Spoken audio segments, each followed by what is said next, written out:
विपक्ष बेसब्री से उठा रहा।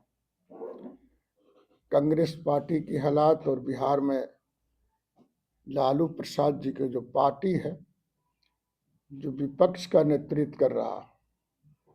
हालांकि विपक्ष का नेतृत्व तो कांग्रेस को करना चाहिए था, लेकिन बिहार में कांग्रेस मृतप्राय है, कमजोर है, जिसका लाभ तेजस्वी जी ले रहे हैं।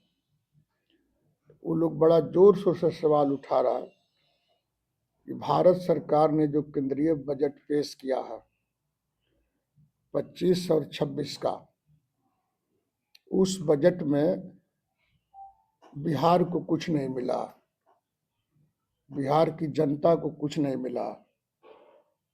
हमको नहीं लगता कि बजट का सही अध्ययन लोग करते हैं या नहीं करते।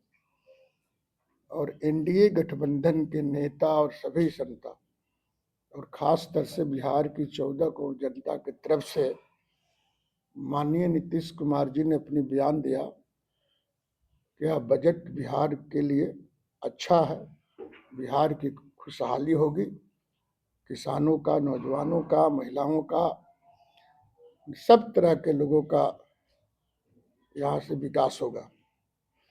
आपको बता दें कि 25 और 26 के बिहार बजट में जो देश की बजट है, उसमें बिहार का हिस्सा है 2 लाख करोड़। हम सिलसिलेवार बता दें कि 25-26 में इतना मिल रहा है बिहार को।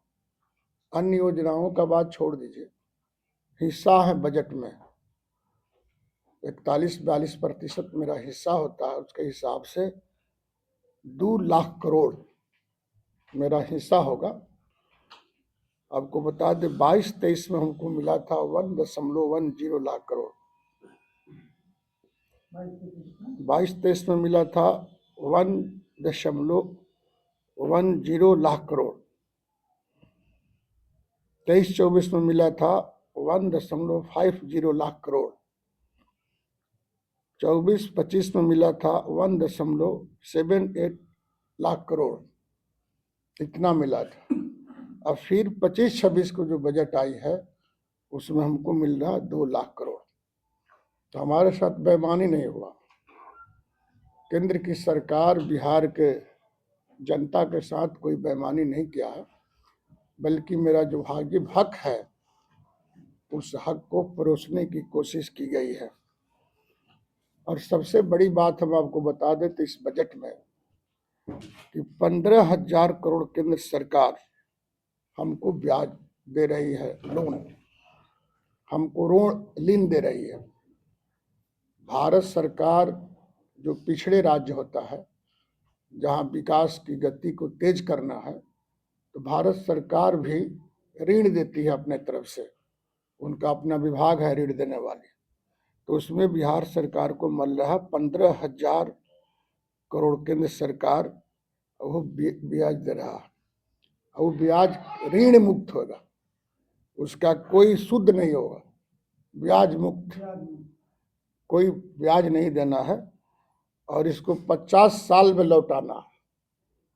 15,000 करोड़ को कोई उस पर सूद नहीं लगेगा और 50 वर्ष में हम लोग को लौटाना है। ये रियायती किया है बिहार की जनता के साथ ये भारत सरकार ने।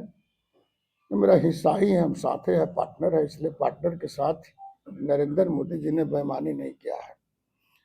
दूसरी बात कहना चाहते हैं कि जो मध्यम वर्ग है, शिक्षक है, कर्मचारी है, क्लर्क है, इसकी संख्या 4.5 लाख से ज्यादा है।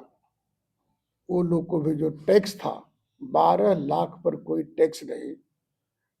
तो आप जानते हैं बिहार में कितना लोग 4.9 लाख लोग टैक्स से मुक्त हो गए। अभी तक टैक्स देने वालों की संख्या 5.66% था, घट गया। इतना लोग दे रहे, लोग देते हैं टैक्स, अब हो गया कम। ये हम लोग को बेनिफिट है। जो मध्यम वर्ग है, छोटे कर्मचारी है, छोटे किसान है, जिनकी आमदनी 12 लाख के सीमा के अंदर है, हम समझते हैं कि एमएलए एमपी को छोड़ करके, क्लास 1 क्लास 2 अफसर को छोड़ करके जितने कर्मचारी हैं, कोई 12 लाख से ऊपर नहीं टपता। वो लोग तो कर मुक्त हो गया। आप जानते हैं, सब लोगों ने जश्न मनाया। शिक्षक, कई शिक्षकों हमसे मिला कि भाई हम लोग तो तनख्वाहें कट जाता था, 1 साल की तनख्वाहें चल जाता था टैक्स में। अब लोग करा कि हम लोग के साथ बड़ा अच्छा हुआ, क्यों पैसा हम लोग को नहीं कटेगा, उससे धिया पुता का कपड़ा लाता सब होली उली में सब सिला जाएगा। ये हम लोग का बेनिफिट है, सब पर ध्यान दिया। एक बाद हम लोगों का सबसे बड़ी उत्तर बिहार में मखाना की खेती है। 50 लाख हेक्टेयर जमीन से ज्यादा में उस पर निर्भर है। उसको मखाना बोर्ड स्थापना करेगी भारत सरकार। ये मैं समझता हूँ आजादी के बाद पहला सरकार ने ये काम किया कि किसान जिस चीज का उत्पादन करता है, उत्पादन का लाभ कितना दिया जाए, कितना लिया जाए, या क्या उसको बेनिफिट होगा, इसके लिए स्वयं बोर्ड उसका निर्धारण करेगा। तो बोर्ड का गठन हो रहा। इस मैंने बहुत पहल का ऐतिहासिक फैसला है। दूसरी बात उन्होंने कहा, पटना जो आईआईटी है, वो कोठारी में चलता था। नीतीश कुमार जी ने बड़ा मेहनत से उसको एक सुंदर आईआईटी का स्थापना किया था।